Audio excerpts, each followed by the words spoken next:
সিলেটে পাথর কাণ্ডের রেশ কাটতে না কাটতেই এবার খুলনায় এক রাজনৈতিক নেতার বিরুদ্ধে খাল রক্ষার ব্লক চুরির অভিযোগ উঠেছে।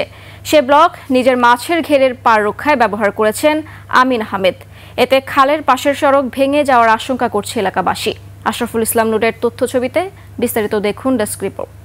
আপনার প্রিয় কাপড়ের যত্নে এলো এনজাইম সমৃদ্ধ Arik silver wash detergent powder 500 গ্রাম মাত্র 70 টাকা। প্রিমার্ক। 2019 সালে 823 কোটি টাকা ব্যয়ে 9টি খাল খননের উদ্যোগ নেয় খুলনা সিটি কর্পোরেশন।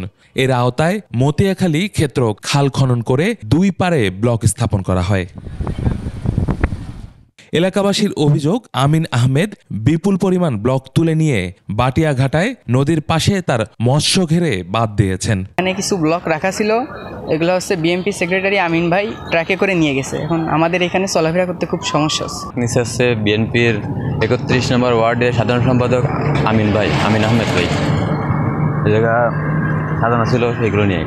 খাল রক্ষার ব্লক চুরির ঘটনাটি ভাবিয়ে তুলেছে কেসিসি কর্মকর্তাদেরও।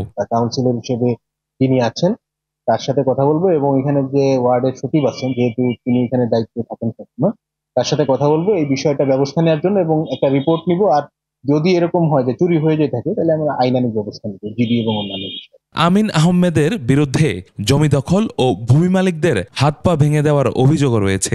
বিএনপি করে, ওর নাম হলো আমিন। আমার জমি এভাবে গ্রাস করে রাখছে, পরস্পর আঘাতই আছে।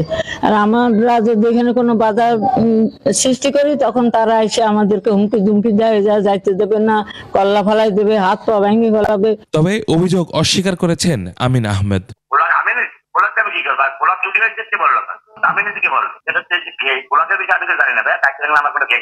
ব্লক চুরির এই ঘটনায় এখন সড়ক ভাঙার পাশাপাশি খাল ভরাটেরও শঙ্কা করছে স্থানীয়রা। ইউসুফ হাসান নাইম, 21 টেলিভিশন।